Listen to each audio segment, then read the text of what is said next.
প্রিয় চাকরি প্রত্যাশীগণ, আসসালামু আলাইকুম। দীর্ঘদিন পর স্বাস্থ্য ও পরিবার কল্যাণ মন্ত্রণালয় স্বাস্থ্য বিভাগে সিভিল সার্জনের কার্যালয় ফিরোজপুরে একটি বিশাল নিয়োগ বিজ্ঞপ্তি প্রকাশিত হয়েছে। এখানে আপনারা নারী এবং পুরুষ উভয় প্রার্থীগণ অষ্টম এসএসসি ও এইচএসসি পাশে আবেদন করতে পারবেন। আবেদন শুরু কবে, শেষ কবে, কিভাবে আবেদনটি করতে হবে, আবেদন করতে কত টাকা লাগবে, কোন পদে আবেদন করতে কি কি যোগ্যতা লাগবে, সবকিছুই এই ভিডিওটিতে বিস্তারিত আলোচনা করবো। আশা করি ধৈর্য সহকারে ভিডিওটি দেখবেন। তার আগে আপনাদের কাছে ছোট্ট একটি রিকোয়েস্ট থাকবে, আপনারা যারা এখন ইমিগ্রেশন জব পয়েন্ট ইউটিউব চ্যানেলটি সাবস্ক্রাইব করেননি তারা চ্যানেলটি সাবস্ক্রাইব করে পাশে থাকা বেল আইকনটি প্রেস করে রাখেন। এতে পরবর্তীতে যে কোনো চাকরির আপডেট সার্কুলার প্রকাশিত হওয়ার সাথে সাথে নোটিফিকেশনে জানতে পারবেন। ভিউয়ার্স, এই সার্কুলারটিতে সর্বমোট 6টি ক্যাটাগরিতে লোক নিয়োগ করা হবে। ড্রাইভার পদে সর্বমোট 2 জন লোক নিয়োগ করা হবে। এটি 16তম গ্রেডের একটি পদ। কোনো স্বীকৃত শিক্ষা বোর্ড হইতে জুনিয়র স্কুল সার্টিফিকেট বা অষ্টম শ্রেণী পাশ হলে এই সার্কুলারটিতে আবেদন করতে পারবেন। বাংলাদেশ সড়ক পরিবহন কর্তৃপক্ষ কর্তৃক ইস্যুকৃত হালকা বা ভারী যানবাহন চালানোয় বৈধ ড্রাইভিং লাইসেন্স থাকতে হবে। সেই সাথে অভিজ্ঞতা সম্পন্ন প্রার্থীদেরকে অগ্রাধিকার প্রদান করা হবে। স্বাস্থ্য সহকারী পদে সর্বমোট 74 জন লোক নিয়োগ করা হবে। এটি 16তম গ্রেডের একটি পদ। কোনো স্বীকৃত বোর্ড হইতে উচ্চ মাধ্যমিক সার্টিফিকেট বা সমমান পরীক্ষা উত্তীর্ণ হলে এই পদটিতে আবেদন করতে পারবেন। তারপরে হবে অফিস সহকারী কাম কম্পিউটার মুদ্রাক্ষরিক।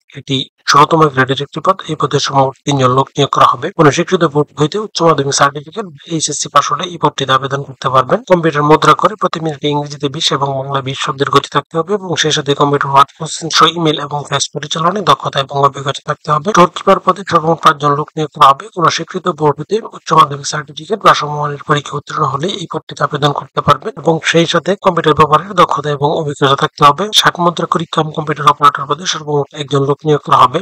এটি 14তম গ্রেডের একটি পদ। কোনো স্বীকৃত বিশ্ববিদ্যালয় হতে স্নাতক বা সমমানের পরীক্ষা উত্তীর্ণ হলে এই পদটিতে আবেদন করতে পারবেন। তবে লিপিতে সর্বনিম্ন গতি প্রতি মিনিটে ইংরেজিতে 70 এবং বাংলায় 45 থাকতে হবে। কম্পিউটার মুদ্রা করে প্রতি মিনিটে ইংরেজিতে গতি 30 এবং বাংলায় 25 থাকতে হবে। কম্পিউটার ওয়ার্ড প্রসেসিং সহ ইমেল এবং ফ্যাক্স পরিচালনায় দক্ষতা এবং অভিজ্ঞতা থাকতে হবে। পরিসংখ্যানবিদ পদে সর্বমোট 5 জন লোক নিয়োগ করা হবে। এটি 14তম গ্রেডের একটি পদ। কোনো স্বীকৃত বিশ্ববিদ্যালয় হতে পরিসংখ্যান, গণিত বা অর্থনীতি বিষয়ে স্নাতক বা সমমানের ডিগ্রি থাকতে হবে এবং সেই সাথে কম্পিউটার ব্যবহারের দক্ষতা এবং অভিজ্ঞতা থাকতে হবে। কোনো স্বীকৃত বিশ্ববিদ্যালয় হতে পরিসংখ্যান, গণিত বা অর্থনীতি বিষয়ে স্নাতক বা সমমানের ডিগ্রি থাকতে হবে এবং সেই সাথে কম্পিউটার ব্যবহারের দক্ষতা এবং অভিজ্ঞতা থাকতে হবে। এখানে আরেকটি বিষয় অত্যন্ত গুরুত্বপূর্ণ, সেটি হচ্ছে শুধুমাত্র ফিরোজপুর জেলার স্থায়ী বাসিন্দাগণ এই পদগুলোতে আবেদন করতে পারবেন। অন্য কোনো জেলার প্রার্থীগণ এই পদগুলোতে আবেদন করতে পারবেন না। এই সার্কুলারটিতে আবেদন করতে হলে প্রার্থীর বয়স 30 এপ্রিল 2025 তারিখে সর্বনিম্ন 18 বছর এবং সর্বোচ্চ 32 বছর হতে হবে। এখানে একটা লিঙ্ক দেওয়া আছে, এই লিঙ্কে প্রবেশ করে শুধুমাত্র অনলাইন আবেদন সম্পূর্ণ করে সাবমিট করতে হবে। আবেদন শুরু হবে 14 মে 2025 তারিখ সকাল 10 ঘটিকায় এবং আবেদনের শেষ সময় 6 জুন 2025 তারিখ বিকাল 5 ঘটিকায়। এই সার্কুলারটিতে আবেদন করতে হলে প্রার্থীর ছবির সাইজ 300x300 পিক্সেল এবং স্বাক্ষরের সাইজ 382 পিক্সেল হতে হবে। এখানে প্রত্যেকটি পদে আবেদন করার ক্ষেত্রে আবেদন ফি নির্ধারণ করা হয়েছে 112 টাকা, যা এখানে একটি নিয়ম দেওয়া আছে। এই নিয়ম অনুসারে শুধুমাত্র টেলিটক সিমের মাধ্যমে আবেদন ফি পরিশোধ করতে হবে। এরকম আরো নতুন নতুন সরকারি এবং বেসরকারি চাকরির আপডেট সার্কুলারগুলো